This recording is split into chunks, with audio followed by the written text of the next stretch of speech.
Hi, my name's Paul. I'm an author and scriptwriter, author of 5 books. I want to tell you a story about my 2 school friends, Eddie and Chris. Just 3 normal boys from the Epsom area, we were. Little did I know that I would discover not 1, but 2 extraordinary stories. Let's start with Chris.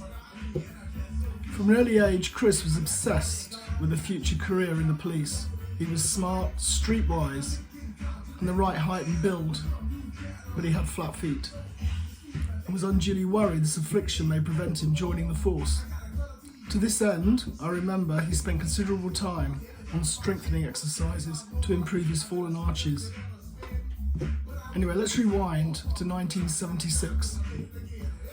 We all met in 6th form, and our tight-knit group remained unchallenged and unmatched in the local area, ruling supreme in the wine bars and clubs. Well, we all knew the words to Rapper's Delight by the Sugar Hill Gang. To fund our weekend excesses, we worked Saturday supermarket jobs to fund our nights at Scamp's Disco in Sutton, or Cheeky Pete's in Richmond, or we might travel to London to the Lyceum Ballroom.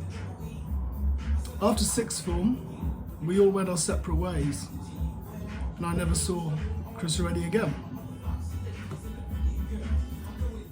Many years later, I was researching for a novel, and I was looking on Friends Reunited, and I discovered Eddie and Chris's lives had been anything but normal. This is Chris's story. Chris, it appeared, had followed his dreams and graduated from Hendon in the mid-80s.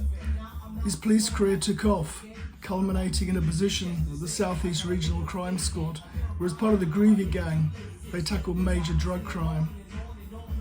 Chris never seemed interested in drugs at school, but Rob Clark, another member of the crime squad, persuaded him to meet his girlfriend Evelyn Fleckney.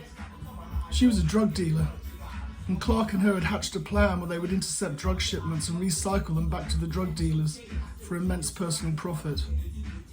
A sort of bad Robin Hood scenario. After some persuasion, Chris agreed to join them in their scheme.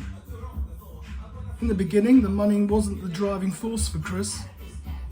He became addicted to the power trip, the power it gave him over mere mortals. However, their clandestine operation soon drew the attention of the anti-corruption Ghost Squad, and in particular, John Yates. Looking to advance his own career, Yates fronted a 4-year investigation against the Groovy Squad known as Operation Russian. In 2000, the anti-corruption squad felt they had enough evidence to prosecute, and they began proceedings against all the members of the Groovy Gang, including Chris.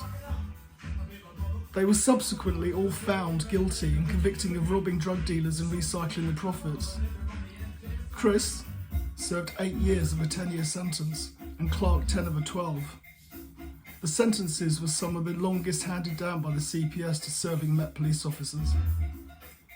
However, the original convictions were quashed, and a retrial ordered in 2010 by the appeal court after it emerged the CPS had failed to disclose material to defence lawyers. And when Clark's girlfriend turned supergrass and decided to recant her original evidence, citing heavy-handed tactics by the anti-corruption Ghost Squad, the retrial collapsed, and Drury and Clark walked free in 2011. Drury and Clark's legal teams ordered a thorough inquiry and sought to reclaim appropriate compensation and damages for the 2 police crews cut short by a wrongful conviction. As of 2011, I believe that Chris was working as a bus driver in the north of England. It's a funny old world. I want to pitch this to any production companies. I think it would make a good 4 episode, maybe 4 times 60 minutes, crime thriller, being in the genre. And if there's any interest, my name is Paul Barrell, and my email is paulbarrell80@gmail.com, and I live in the Surrey Hills, and thank you for your time.